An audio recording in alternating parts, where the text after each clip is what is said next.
बहुत समय पहले की बात है। रायगढ़ नगर नाम के राज्य का राजा अम्बरीश अपने दरबार में मौजूद था। आज उसने अपने दरबारियों के सामने एक खास बात रखी थी। हमारे राज्य में सबसे ईमानदार कौन है? ये सवाल सुनकर पहले तो दरबार में कुछ देर तक सन्नाटा छाया रहा और फिर मंत्री ने कहा, महाराज, वैसे तो आपके राज्य में सभी ईमानदार हैं, लेकिन असली ईमानदारी तो तभी पता चलती है जब व्यक्ति को कोई मौका मिले पर फिर भी वो छोड़ दे।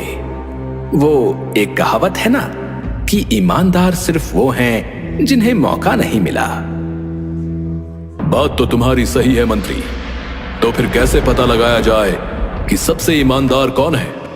क्योंकि मुझे अपने दरबार के लिए और अपने कुछ निजी कामों के लिए एक व्यक्ति चाहिए जो ईमानदार हो।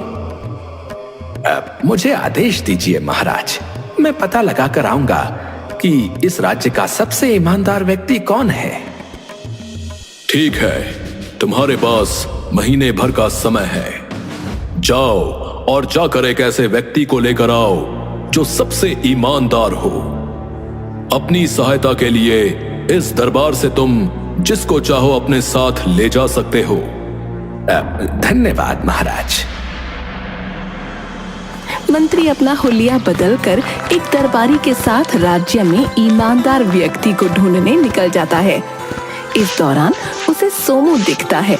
सोमू एक मोची था जो कि अपनी पत्नी सरिता और बेटी चिंकी के साथ एक छोटे से घर में रहता था। वो लोग थे बहुत गरीब। सरिता, आज भी केवल 2 जोड़ी जूते ठीक करने का काम मिला। मुझे समझ नहीं आ रहा कि घर का खर्च कैसे चलेगा। आप चिंता मत करो, हमारे पास अभी थोड़ा आटा और दाल बचे हैं, हम उसी से काम चला लेंगे। बाकी भगवान पर भरोसा रखो, वो सब ठीक कर देगा। पिताजी, आप परेशान मत हो। मुझे पता है आप बहुत मेहनत करते हैं और आपने ही बताया था कि मेहनत कभी बेकार नहीं जाती। बेटी, तेरी मासूमियत और हिम्मत ही मुझे जीने की ताकत देती है। मैं वादा करता हूँ एक दिन सब ठीक हो जाएगा। हमारा परिवार साथ है और यही सबसे बड़ी दौलत है। हमें कोई गरीबी हरा नहीं सकती। हाँ सरिता, तुम सही कह रही हो। हमें अपनी मेहनत और ईमानदारी पर भरोसा है और एक दिन हमारा भी समय आएगा। इतना कठिन जीवन होते हुए भी उनकी बातचीत में दर्द के साथ उम्मीद की झलक थी और यही देखकर मंत्री ने सोमू पर नजर रखने की सोची। अगले दिन सोमू अपनी छोटी सी दुकान पर बैठा ग्राहकों का इंतजार कर रहा था। काफी देर बाद एक ग्राहक आया।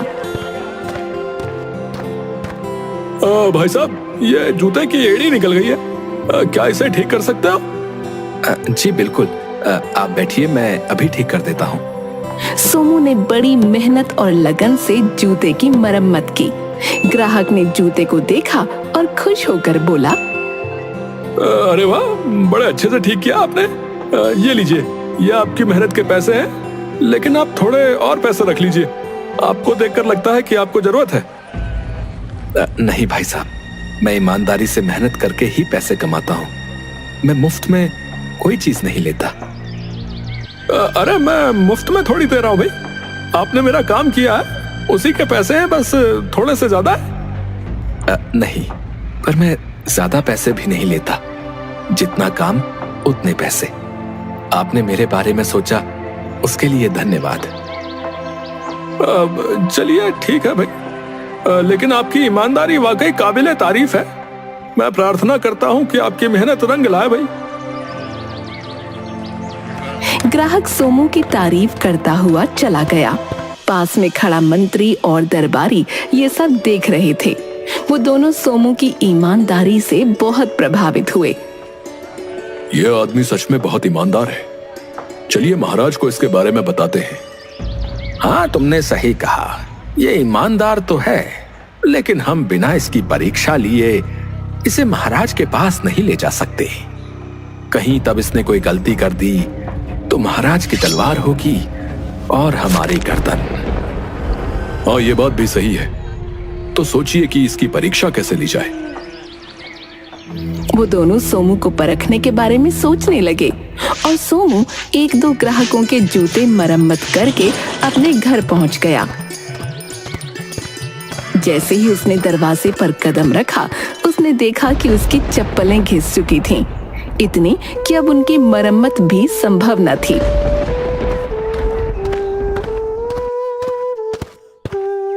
ओह, अब तो मेरी चप्पलें भी टूट गई।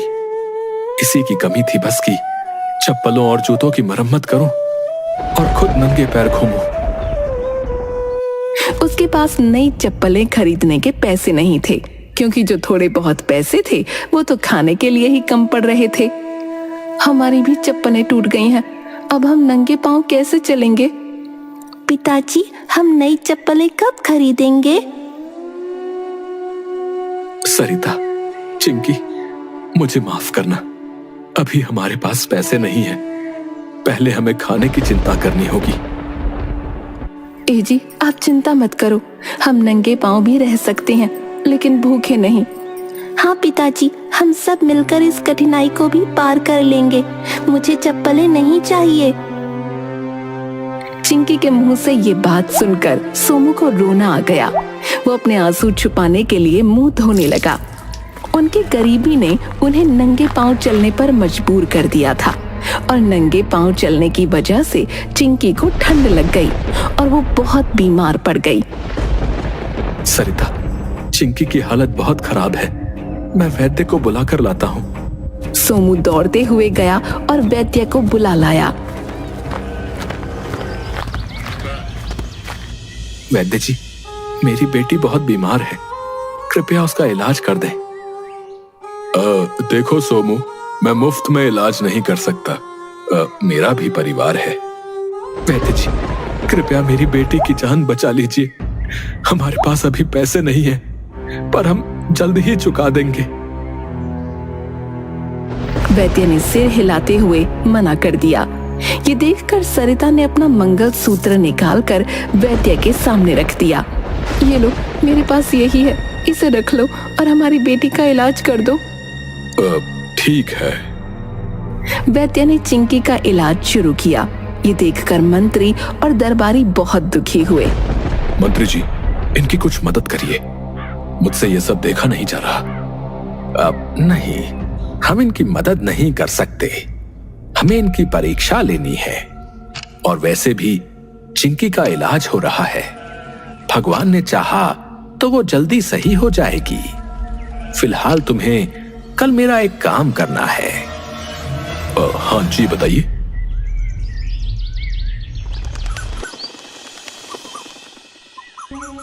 अगले दिन मंत्री के कहने पर दरबारी सोमू की दुकान के पास से गुजरता है और जानबूझकर अपना एक सिक्का गिरा देता है।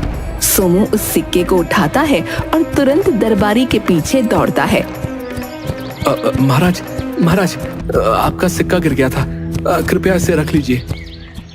तुम बहुत ईमानदार हो, इसे तुम ही रख लो। नहीं महाराज, मैं सिर्फ मेहनत का ही खाता हूँ, कृपया इसे आप ही रख लें। दरबारी सोमू की ईमानदारी से प्रभावित होकर वापस मंत्री के पास गया और सारी घटना बताई। मंत्री जी, सोमू सचमुच बहुत ईमानदार व्यक्ति है, उसने मेरा गिराया हुआ सिक्का भी नहीं रखा। अब ये बहुत अच्छा है, लेकिन हमें एक आखिरी परीक्षा लेनी होगी। आपको शर्म नहीं आती? एक गरीब व्यक्ति को इतनी बार परीक्षा में डाल रहे हैं, उसकी ईमानदारी तो साफ साफ दिख रही है। अब मुझे पता है, लेकिन राजा अम्बरीश को इस बात का पूरा विश्वास दिलाने के लिए हमें ये आखिरी परीक्षा भी लेनी होगी। मंत्री की बात सुनकर दरबारी चिढ़ गया, लेकिन वो जानता था कि ये आखिरी परीक्षा सोमू की ईमानदारी को पूरी तरह साबित कर देगी। अगले दिन मंत्री एक साधारण आदमी के रूप में सोमू की दुकान पर गया। उसने अपने पुराने जूते सोमू को दिखाए और मरम्मत के लिए कहा। भाई साहब, क्या आप इन जूतों को ठीक कर सकते हैं? जी हाँ, जरूर, आप इन्हें कल आकर ले जा सकते हैं। सोमू, मुझे पता है कि तुम बहुत कठिनाइयों का सामना कर रहे हो। क्या तुमने कभी सोचा है कि अपनी स्थिति सुधारने के लिए तुम चोरी या बेईमानी कर सकते हो। तुम्हारी जगह कोई और होता तो वो यही करता, क्योंकि उससे तुम्हारी जिंदगी बदल सकती है भाई। अरे ये आप कैसी बातें कर रहे हैं? मैं ऐसा नहीं कर सकता। मुझे भगवान का डर है, और दूसरी बात, मेरे संस्कार मुझे ऐसा करने की अनुमति नहीं देते। मैं ईमानदारी और मेहनत से ही अपना जीवन जीऊंगा, चाहे कितनी भी कठिनाइयां आए। अच्छा सोमू, ठीक है, मैं चलता हूँ। कल आकर अपने जूते ले जाऊंगा। मंत्री वहां से चला गया और सोमू अपने काम में लग गया। उसने जूतों की मरम्मत करी और फिर घर चला गया।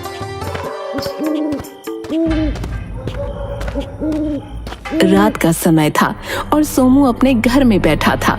उसी समय मंत्री और दरबारी उसकी खिड़की के पास आए और बातें करने लगे ताकि सोमू उनकी बातें सुन सके। सुनो, इस मोची को जिसने जूते दिए थे, उसने जूतों के तलों में हीरे छिपाए हैं। हाँ, हमें आज रात ही उन हीरो को चुराना होगा। ये मोची पक्का उन जूतों को अपने घर में ही छिपाए होगा। सोमू ने उनकी बातें सुन ली और चिंता में पड़ गया। वो तुरंत अपनी दुकान की ओर दौड़ पड़ा। जैसे ही मंत्री और दरबारी ने सोमू को भागते हुए देखा, मंत्री ने कहा, देखा, इसे लालच आ गया। तुम इसे बड़ा ईमानदार समझ रहे थे, इसका भी ईमान डोल गया।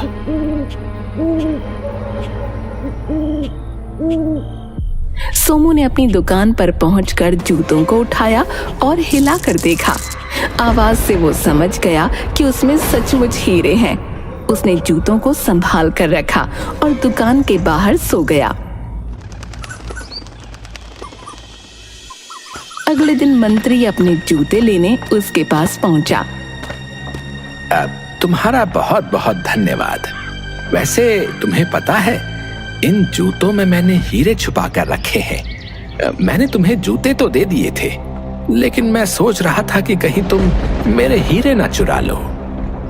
अब ऐसे जूते आपको मुझे नहीं देने चाहिए थे। ये तो अच्छा हुआ कि कल मैंने दो चोरों को बातें करते सुन लिया। इससे मुझे पता चल गया कि इसमें हीरे हैं, तो मैं इसकी रखवाली करने यहाँ आ गया, वरना ये चोरी हो जाते। मंत्री को ये सुनकर बहुत हैरानी हुई, क्योंकि वो सोच रहा था कि सोमू को लालच आ गया है, पर वो तो असल में हीरों की रखवाली करने आया था। मंत्री वहां से चला गया और थोड़ी देर बाद अपने असली रूप में कुछ सिपाहियों के साथ वापस आया और सोमू को ले जाने लगा।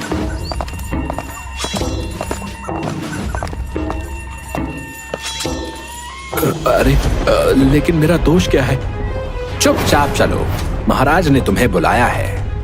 वो लोग उसको लेकर दरबार में पहुंचे। ये बात सरिता को पता चली तो सरिता भी चिंकी के साथ फौरन वहां पहुंच गई। मंत्री ने राजा अमरीश को पूरी बात बताई और कहा, महाराज, आपने इस राज्य का सबसे ईमानदार व्यक्ति लाने को कहा था ना? मैं ले आया। ये है मोची सोमू। सोमू, तुमने हीरे क्यों नहीं चुराए? तुम अपनी किस्मत बदल सकते थे उन हीरो से। किस्मत तो भगवान ने लिखी है, वो चंद पत्थरों से कैसे बदल सकती है? बल्कि अगर मैं ऐसा करता तो खुद की और अपनी बेटी की नजरों में गिर जाता। मैं अपनी बेटी को गलत संस्कार नहीं दे सकता महाराज। मंत्री, आपने सही कहा, यह सबसे ईमानदार इंसान है, क्योंकि यह सिद्धांतों का बहुत पक्का है। सोमू, आज से तुम मेरे राज्य के खजांची और मेरे निजी सलाहकार हो। तुम्हारे परिवार की जिम्मेदारी मेरी। आपका बहुत बहुत धन्यवाद महाराज। मंत्री, सबसे पहले सोमू और उसके परिवार को अच्छे जूते पहनवाओ। जी जी महाराज। वाह, नए जूते। हाँ, नए जूते नन्ही गुड़िया। और अब कभी तुम नंगे पैर नहीं रहोगी। और कुछ इस तरह सोमू की ईमानदारी ने उसकी पूरी जिंदगी बदल दी।